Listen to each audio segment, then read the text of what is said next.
Corona संक्रमण को लेकर हालात काबू में आते दिख रहे हैं, लेकिन कल पिछले दिन की तुलना में नए केस में थोड़ी बढ़ोतरी दर्ज की गई है। इस बीच सरकार ने निजी अस्पतालों में वैक्सीनेशन की कीमत तय कर दी है। इस साल के आखिर तक पूरी आबादी को टीका लगाने के लक्ष्य को पूरा करने के लिए सरकार ने वैक्सीन की 74 करोड़ डोज के लिए ऑर्डर कर दिए हैं।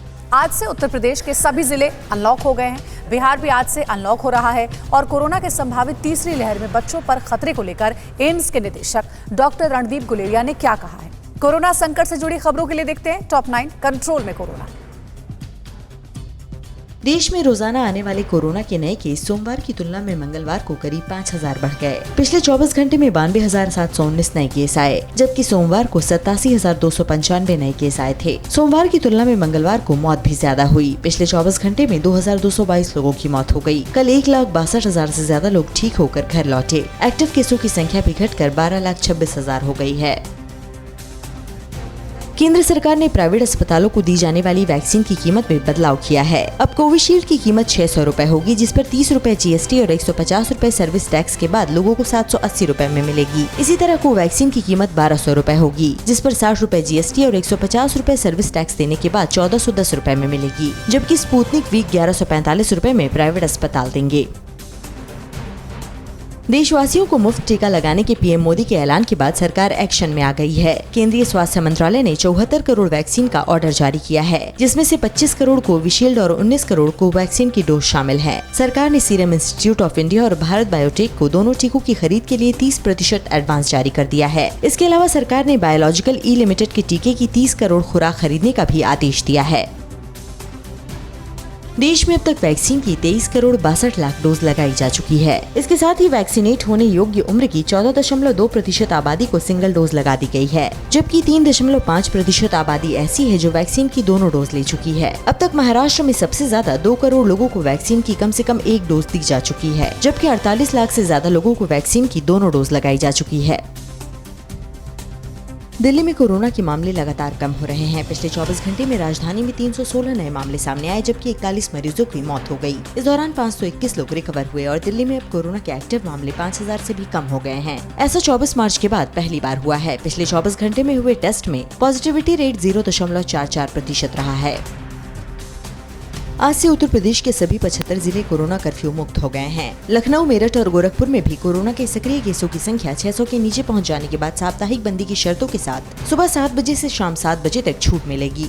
आज से लखनऊ में मेट्रो सेवा भी शुरू हो गई है। यूपी में कल रोजाना आने वाले कोरोना केस घटकर 705 हो गए हैं। आज से नोएडा में एक्वा लाइन पर भी मेट्रो सेवा शुरू हो रही है। बिहार भी आज से अनलॉक हो गया है। मुख्यमंत्री नीतीश कुमार ने कल समीक्षा बैठक के बाद कोरोना कर्फ्यू हटाने का ऐलान किया। हालांकि अनलॉक का पहला चरण 15 जून तक ही रहेगा। दुकानों को ऑड इवन की तर्ज पर सुबह 7 से शाम 5 बजे तक खोला जाएगा। नाइट कर्फ्यू जारी रहेगा। सरकारी और निजी ऑफिस अभी भी 50% क्षमता के साथ 4 बजे तक ही खुलेंगे। शिक्षण संस्थान फिलहाल ऑनलाइन पढ़ा सकते हैं। दिल्ली एम्स के निदेशक डॉक्टर रणदीप गुलेरिया ने कहा है कि अभी कोई सबूत नहीं है कि अगर कोविड की अगली लहर आएगी तो बच्चों में ज्यादा गंभीर संक्रमण होगा। उन्होंने कहा कि भारत का या विश्व का डेटा देखें तो अब तक कोई ऐसा डेटा सामने नहीं आया है जिसमें दिखाया गया हो कि बच्चों में अब ज्यादा गंभीर संक्रमण है। नीति आयोग ने कहा कि भारत में कोरोना की तीसरी लहर सितंबर-अक्टूबर में आ सकती है। दिल्ली एम्स के निदेशक डॉक्टर रणदीप गुलेरिया ने कहा कि कोरोना की तीसरी लहर को रोकने के लिए वैक्सीनेशन के अलावा लोगों को हर सावधानी बरतनी होगी। उन्होंने कहा कि तीसरी लहर के मुकाबले के लिए सबसे सही तरीका वैक्सीन ही है, लेकिन जब तक पूरी आबादी को वैक्सीन नहीं लग जाती तब तक लोगों को पूरी सावधानी बरतनी होगी। उन्होंने कहा कि अगर लोगों ने सावधानी बरती तो तीसरी लहर के आने पर असर कम होगा। कोरोना काल में लोगों की जिंदगी के साथ खिलवाड़ करने वाले यूपी के आगरा के पारस अस्पताल को सील कर दिया गया है। मालिक पर महामारी एक्ट के तहत केस दर्ज किया गया है। साथ ही अस्पताल में कल बजरंग दल और अस्पताल के स्टाफ के बीच जमकर हाथापाई भी हुई है। इसके साथ ही देखेंगे कि ग्रामीण इलाकों में लोगों के बीच कोरोना के टीके को लेकर अभी भी डर क्यों है। अंधविश्वास के शिकार लोग टीका लगाने से क्यों भाग रहे हैं। देखते हैं टॉप 9 कोरोना से जंग। यूपी के आगरा के विवादित पारस हॉस्पिटल में बजरंग दल के कार्यकर्ताओं और स्टाफ में जबरदस्त मारपीट हुई है। अस्पताल को सील करने से पहले मरीजों को शिफ्ट किया जा रहा था, तभी बजरंग दल के कुछ लोग हॉस्पिटल पहुंचकर नारेबाजी करने लगे। इसी के बाद विवाद हो गया और मारपीट शुरू हो गई। कहा जा रहा है कि हॉस्पिटल के कर्मचारियों ने बजरंग दल के कार्यकर्ताओं को दौड़ा दौड़ा कर पीटा।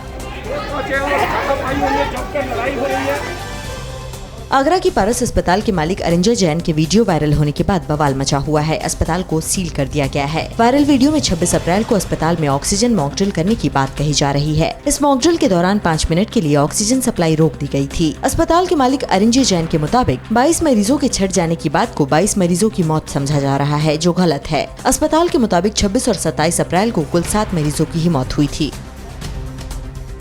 कोरोना की वैक्सीन को लेकर देश के कई ग्रामीण इलाकों में लोग गलतफहमी के शिकार हैं। अंधविश्वास और डर की वजह से गांव के लोग टीका नहीं लगवा रहे हैं। मध्य प्रदेश के बैतूल जिले के 47 गांव ऐसे हैं जहां अभी तक एक भी टीका नहीं लगा है। जब भी स्वास्थ्य विभाग की टीका लगाने वाली टीम यहां आती है, ग्रामीण उनसे लड़ने को तैयार हो जाते हैं। जिला प्रशासन के सामने ऐसे लोगों को समझाने की बड़ी चुनौती है। राजस्थान के अजमेर के नौसार गांव में लोग कोरोना की वैक्सीन लगवाने से डर रहे हैं। लोग वैक्सीन को लेकर कई तरह के अंधविश्वास के शिकार हैं। नौसार में 1000 की आबादी है, लेकिन अब तक सिर्फ 25 लोगों को ही टीका लगाया जा सका है। स्वास्थ्य विभाग की टीम का कहना है कि लोगों को समझाया जा रहा है टीका ही कोरोना से बचाव है, लेकिन लोग कई तरह का बहाना बनाकर वैक्सीन से बचने की कोशिश कर रहे हैं। मध्य प्रदेश के मुख्यमंत्री शिवराज सिंह चौहान आज राज्य के 10वीं और 12वीं के छात्रों के साथ वर्चुअल संवाद करेंगे। कोरोना संकट के दौरान छात्र मानसिक रूप से परेशान रहे हैं। इस संवाद में राज्य के सभी निजी और सरकारी स्कूलों के 10वीं और 12वीं के छात्र शामिल होंगे। इस बातचीत के दौरान शिवराज छात्रों का हौसला बढ़ाएंगे और उनके मन की बात जानेंगे। कोरोना की वजह से 10वीं और 12वीं की परीक्षा रद्द की जा चुकी है। ओडिशा के सीएम नवीन पटनायक ने शहरी क्षेत्रों में रेहड़ी पटरी वालों को राहत पैकेज का ऐलान किया है। नवीन पटनायक ने भुवनेश्वर में समीक्षा बैठक के बाद 26 करोड़ 29 लाख के राहत पैकेज का ऐलान किया। कोरोना महामारी की वजह से लगाए गए लॉकडाउन के दौरान रेहड़ी पटरी वालों पर सबसे ज्यादा मार पड़ी है। इस राहत पैकेज से 87,000 से ज्यादा रेहड़ी पटरी वालों को आर्थिक मदद दी जाएगी। पढ़ाई के लिए विदेश जाने वाले मुंबई के छात्र वैक्सीन की दूसरी डोज लगने से काफी खुश हैं। उद्धव सरकार ने 3 दिनों का खास कैंपेन लगवाया, जिसमें विदेश जाने वाले छात्रों को प्राथमिकता के आधार पर टीका लगाया जा रहा है। आज 3 दिनों के कैंप का आखिरी दिन है। छात्रों का कहना है कि वैक्सीन लग जाने से उन्हें विदेश यात्रा में परेशानी नहीं होगी। केरल की 5 साल की बच्ची लिडविना जोसेफ ने सुप्रीम कोर्ट के चीफ जस्टिस को चिट्ठी लिखी है। चिट्ठी में लिडविना ने लिखा है कि मैं खुश हूं और मुझे गर्व महसूस होता है कि आपकी सुप्रीम कोर्ट ने ऑक्सीजन की आपूर्ति के लिए आदेश दिया है और कई लोगों की जान बचाई है। कोर्ट ने कोरोना को नीचे लाने और देश में मृत्यु दर कम करने में बड़ी भूमिका निभाई। बच्ची ने पत्र के साथ चीफ जस्टिस एनवी रमन्ना को एक तस्वीर भी भेजी है। CGI ने भी बच्ची को जवाब में चिट्ठी भेजकर उसके सुनहरे भविष्य की कामना की है। उत्तर प्रदेश में सेवा ही संगठन अभियान के तहत बीजेपी के नेता और कार्यकर्ता चित्रकूट में कोरोना पीड़ित परिवारों से उनके घर जाकर उनका हालचाल जान रहे हैं। कई कोरोना पीड़ितों ने कहा कि बीजेपी के स्थानीय नेता उनसे मिलने आए और हर संभव मदद की। जिले में अब कोरोना के केस काफी हद तक काबू में आ गए हैं। कोरोना काल में बीजेपी देश भर में सेवा ही संगठन अभियान चला रही है। महाराष्ट्र समेत दक्षिण के राज्यों में कोरोना से हो रही मौत अब भी चिंता बनी हुई है। महाराष्ट्र में धार्मिक स्थलों को खोलने की मांग हो रही है। उत्तर प्रदेश में रेहड़ी पटरी वालों के लिए वैक्सीनेशन का विशेष अभियान चलाया जाएगा। और तेलंगाना में कब तक बढ़ाया गया लॉकडाउन। इन सभी खबरों के लिए देखते हैं टॉप 9 महामारी 2021।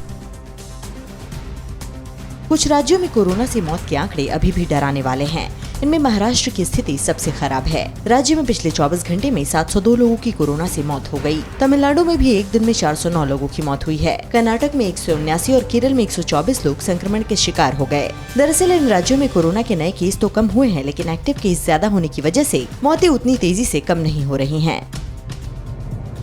महाराष्ट्र में अनलॉक की प्रक्रिया शुरू होने के साथ ही कुछ धार्मिक स्थलों की ओर से छूट देने की मांग आने लगी है। माहिम दरगाह की मैनेजमेंट कमेटी ने मुख्यमंत्री उद्धव ठाकरे को चिट्ठी लिखकर धार्मिक स्थलों को 50% कैपेसिटी के साथ खोलने देने की मांग की है। दरगाह की ओर से सरकार को भरोसा दिलाया गया है कि कोविड के लिए जो नियम कायदा है उसका पालन किया जाएगा। भारत कई देशों में यात्रा के लिए वैक्सीन सर्टिफिकेट की अनिवार्यता के पक्ष में नहीं है। कोरोना संक्रमण से अपने नागरिकों को बचाने के लिए कई विकसित देश ऐसे नियम बनाने की जुगत में हैं, जिससे कोई भी विदेशी नागरिक उनके देश में प्रवेश कर कोरोना न फैलाए। लेकिन भारत का कहना है कि ज्यादातर विकासशील देशों में वैक्सीनेशन की प्रक्रिया अभी शुरुआती चरण में है। ऐसे में इन देशों के युवाओं को वैक्सीन पासपोर्ट की सोच से बड़ा नुकसान हो सकता है। उत्तर प्रदेश सरकार ने विशेष टीकाकरण अभियान चलाने का फैसला किया है। इस अभियान में 14 जून से रेहड़ी पटरी दुकानदारों, फल सब्जी विक्रेता, ऑटो रिक्शा और बस चालकों को प्राथमिकता के आधार पर वैक्सीन लगाई जाएगी। योगी सरकार का ये फैसला इस वजह से है क्योंकि ये वर्ग सबसे ज्यादा आम लोगों के संपर्क में आता है। राज्य में 2 करोड़ से ज्यादा वैक्सीन की डोज लगाई जा चुकी है, लेकिन अब भी सिर्फ 37 लाख लोगों को ही दोनों डोज लगी है। तेलंगाना में लॉकडाउन 10 दिन के लिए और बढ़ा दिया गया है।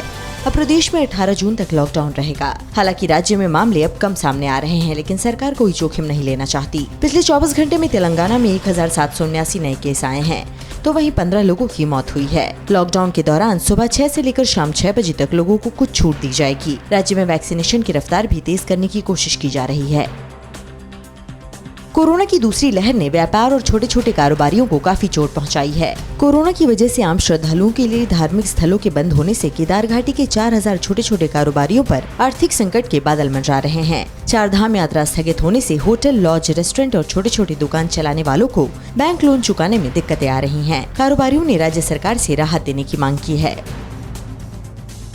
कोरोना के केस कम होते देख चंडीगढ़ प्रशासन ने शहर के दुकानदारों को बड़ी राहत दी है। अब दुकानें सुबह 10 बजे से लेकर शाम 6 बजे तक खुल सकेंगी। रेस्टोरेंट 50% क्षमता के साथ सुबह 10 से रात 9 बजे तक खुलेंगे। नाइट कर्फ्यू रात 10 बजे से सुबह 5 बजे तक रहेगा। अब वीकेंड कर्फ्यू सिर्फ रविवार को होगा। जिम 50% क्षमता के साथ खुलेंगे। मॉल भी सुबह 10 बजे से शाम 6 बजे तक खुलेंगे। मध्य प्रदेश के जबलपुर में कोविशील्ड वैक्सीन की 10,000 डोज गायब होने की खबर को जिला टीकाकरण अधिकारी डॉक्टर शत्रुघ्न दहिया ने अफवाह बताया है। कहा जा रहा था कि जबलपुर और भोपाल के एक और इंदौर के 3 निजी अस्पतालों ने कोविशील्ड वैक्सीन के लिए सीरम इंस्टीट्यूट से संपर्क किया था। जब जिला टीकाकरण ने जबलपुर में max health care institute limited अस्पताल का पता लगाया तो मालूम चला कि ऐसा कोई अस्पताल शहर में है ही नहीं। चीन में 3 साल के छोटे बच्चों को भी कोरोना का टीका लगाया जाएगा। चीनी सरकार ने सिनोवैक वैक्सीन को बच्चों के इमरजेंसी इस्तेमाल के लिए मंजूरी दे दी है। इसके साथ पूरी दुनिया में 3 साल तक के बच्चों को कोरोना का टीका लगाने वाला चीन पहला देश बन गया है। अब तक दुनिया के कई देशों में 12 से 15 साल के किशोरों को ही टीका लगाया जा रहा है। बच्चों के टीके के लिए भारत सहित कई देशों में भी ट्रायल चल रहा है। बीती रात कानपुर में बड़ा सड़क हादसा हो गया। मिनी ट्रक और बस के टक्कर हो गई है और इस भीषण हादसे में एक ऑटो भी चपेट में आ गया। हादसे में कुल 17 लोगों की मौत हुई है। आज से विदेश मंत्री एस जयशंकर कुवैत की 3 दिनों की यात्रा पर जा रहे हैं। उधर वाराणसी में गंगा का पानी हरा होने से एक्सपर्ट्स हैरान हैं और मुंबई में आज से अगले 5 दिनों तक भारी बारिश का अलर्ट जारी किया गया है। देश से जुड़ी अहम खबरों के लिए देखते हैं टॉप 9 राष्ट्र। यूपी के कानपुर में मिनी ट्रक और बस में भीषण टक्कर में 17 लोगों की मौत हो गई, जबकि 5 लोग बुरी तरह से घायल हो गए। हादसा किसान नगर नहर के पास हुआ। हादसे में घायलों को अस्पताल पहुंचाया गया है। सीएम योगी आदित्यनाथ ने हादसे पर दुख जताते हुए मृतकों के परिजनों को 2 लाख रुपए की सहायता राशि देने का ऐलान किया है। सीएम ने हादसे की रिपोर्ट टीएम से तलब की है। कानपुर में हुए सड़क हादसे पर प्रधानमंत्री नरेंद्र मोदी ने दुख जताते हुए मारे गए लोगों के परिजनों के प्रति संवेदना व्यक्त की है। पीएम मोदी ने प्रधानमंत्री राष्ट्रीय राहत फंड से मृतकों के परिजनों को 2 लाख रुपए और घायलों को 50,000 की सहायता राशि देने का ऐलान किया है। केंद्रीय गृह मंत्री अमित शाह ने भी हादसे पर दुख जताते हुए मृतकों के परिजनों के प्रति संवेदना जताई है। अमित शाह ने इस पर कहा कि भगवान परिजनों को इस दुख को सहने की शक्ति दें।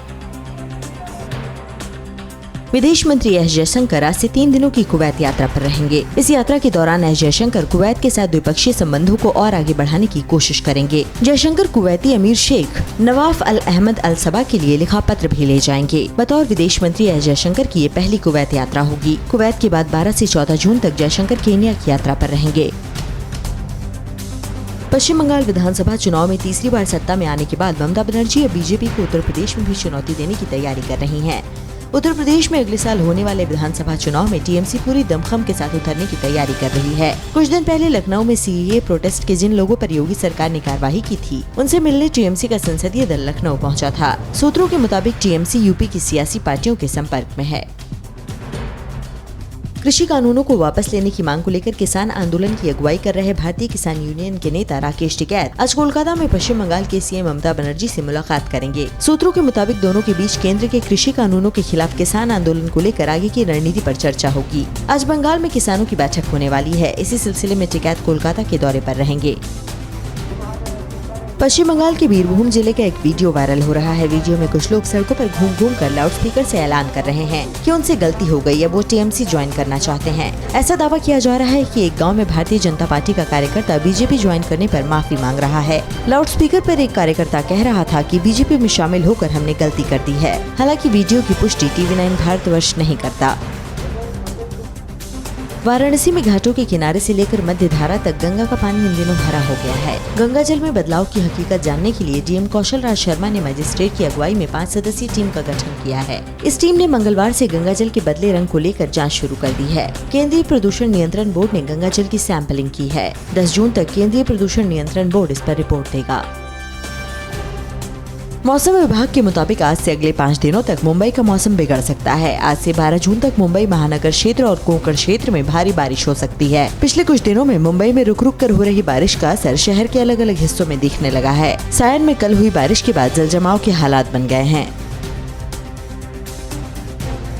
राजस्थान के जालौर के रानीवाड़ा के रेतीले टीलों के बीच बेसुध पड़ी बुजुर्ग महिला और एक मासूम बच्ची की तस्वीर ने देश को झकझोर कर रख दिया। बेसुध पड़ी बुजुर्ग महिला का अब अस्पताल में इलाज चल रहा है, जबकि महिला के बगल में बेहोश 5 साल की बच्ची की मौत हो गई है। नानी के साथ सफर पर निकली 5 साल की बच्ची को प्यास बुझाने के लिए पानी नहीं मिला था। पानी नहीं मिलने से दोनों बेहोश होकर गिर पड़े थे। गाँव वालों ने जब सूचना दी तो पुलिस मौके पर पहुंची थी। कहां पहाड़ का हिस्सा गिरने से रास्ता हुआ बंद, फंसे सेना के जवान। माता वैष्णो देवी के कैश काउंटिंग भवन में लगी आग पर काबू पाया गया। और बिहार के बांका में मदरसे में हुए धमाके के पीछे किसकी साजिश है? राज्यों की प्रमुख खबरें देखते हैं टॉप 9 राज्य विशेष। भारत और चीन सीमा को जोड़ने वाले उत्तराखंड के पिथौरागढ़ की तवाघाट लिपुलेख मोटर रास्ते पर शांतिवन के पास पहाड़ दरकने की डरावनी तस्वीर सामने आई है। हाईवे पर पहाड़ का हिस्सा टूटकर गिरने से लिपुलेख से धारचूला आ रहे सेना के जवान शांतिवन में फंस गए। राहत की बात ये रही कि इस दौरान कोई हादसा नहीं हुआ। कहा जा रहा है कि हाईवे पर पहाड़ का हिस्सा गिरने से ये रास्ता 2 दिनों तक बंद रहेगा। जम्मू में माता वैष्णो देवी भवन के पास बनी कैश काउंटिंग बिल्डिंग में कल अचानक आग लग गई। आग लगने के बाद यहां से उठ रहा धुआं काफी दूर से ही दिखाई दे रहा था। आग पर कुछ देर में काबू पा लिया गया। कहा जा रहा है कि शॉर्ट सर्किट की वजह से बिल्डिंग में आग लगी। इस हादसे में किसी के हताहत होने की कोई खबर नहीं है, लेकिन आग में बिल्डिंग पूरी तरह से खाक हो गई है। मुंबई के पास ठाणे रेलवे स्टेशन पर लोकल ट्रेन के ड्राइवर की सूझबूझ से एक बुजुर्ग शख्स को ट्रेन के नीचे आने से बचा लिया गया। एक बुजुर्ग शख्स पटरी के करीब खड़ा था। सामने से ट्रेन आ रही थी। बुजुर्ग को पटरी के करीब देख ट्रेन के ड्राइवर ने इमरजेंसी ब्रेक लगाकर ट्रेन रोक दी और ट्रेन से नीचे उतरकर बुजुर्ग को बाहर निकाला। तस्वीरों को देखकर ऐसा लग रहा है कि बुजुर्ग पटरी पार करने की कोशिश कर रहा था, लेकिन ट्रेन को करीब आता देख घबरा कर वहीं गिर गया। बिहार के बांका में मस्जिद के पास एक मदरसे में कल जोरदार धमाका होने से हड़कंप मच गया। धमाके में मदरसे के मौलवी की मौत हो गई, जबकि दर्जन भर लोग घायल हो गए। धमाके में मदरसा पूरी तरह से ध्वस्त हो गया। इस घटना के बाद गांव के सभी पुरुष फरार हो गए हैं। एसएफएल की टीम मौके पर पहुंचकर जांच पड़ताल में जुटी है। धमाके के पीछे किसकी साजिश है, जिला प्रशासन इसका पता लगाने में लगी है। पश्चिम बंगाल के मुर्शिदाबाद के बहरामपुर में टीएमसी नेता सज्जू शेख के घर कुछ लोगों ने हमला बोल दिया। सीसीटीवी में हमलावर सज्जू शेख के घर की ओर भागते नजर आ रहे हैं। कहा जा रहा है कि सज्जू शेख जब कल देर शाम काम के बाद घर लौट रहे थे, उसी दौरान हमलावरों ने उनकी स्कॉर्पियो गाड़ी पर हमला कर दिया। आरोप है कि हमलावरों ने फायरिंग भी की। सज्जू ने हमले का आरोप अपने बिजनेस पार्टनरों पर लगाया है। महाराष्ट्र के ठाणे में नालों की सफाई की जांच करने के लिए सुविधा चौहान नाम की महिला सफाई निरीक्षक खुद मेन होल में उतर गयीं। ठेकेदार के काम की जांच करने के लिए साड़ी पहने सुविधा चौहान खुद मेन होल में उतरी। सोशल मीडिया में सुविधा का मेन होल में उतरने का वीडियो वायरल हो रहा है। मानसून में नालियां जाम न हो, इसके लिए सुविधा शहर के अलग अलग नालों की सफाई के काम की पड़ताल कर रही थी। हैदराबाद के भगत सिंह नगर में रहने वाली 24 साल की महिला ने अवैध संबंध के चक्कर में 5 साल के बेटे की बेरहमी से पीट कर हत्या कर दी। आरोपी महिला के पति का आरोप है कि पिछले 2 साल से उसकी पत्नी उसे और उसके बेटे को छोड़कर अपने प्रेमी के साथ रह रही थी, लेकिन कुछ दिन पहले उसकी अपील पर वो दोबारा उसके साथ रहने आ गई थी। महिला अपने प्रेमी के साथ शादी करना चाहती थी, लेकिन इसमें वो अपने बेटे को रोड़ा मान रही थी। मध्य प्रदेश के अलीराजपुर जिले के कट्ठीवाड़ा इलाके में आम की खास प्रजाति नूरजहां का उत्पादन किया जाता है। एक पेड़ पर सिर्फ 200 से 250 आम ही लगते हैं। परवाह देश की, सोमवार से शुक्रवार रात 10 बजे TV9 भारतवर्ष पर।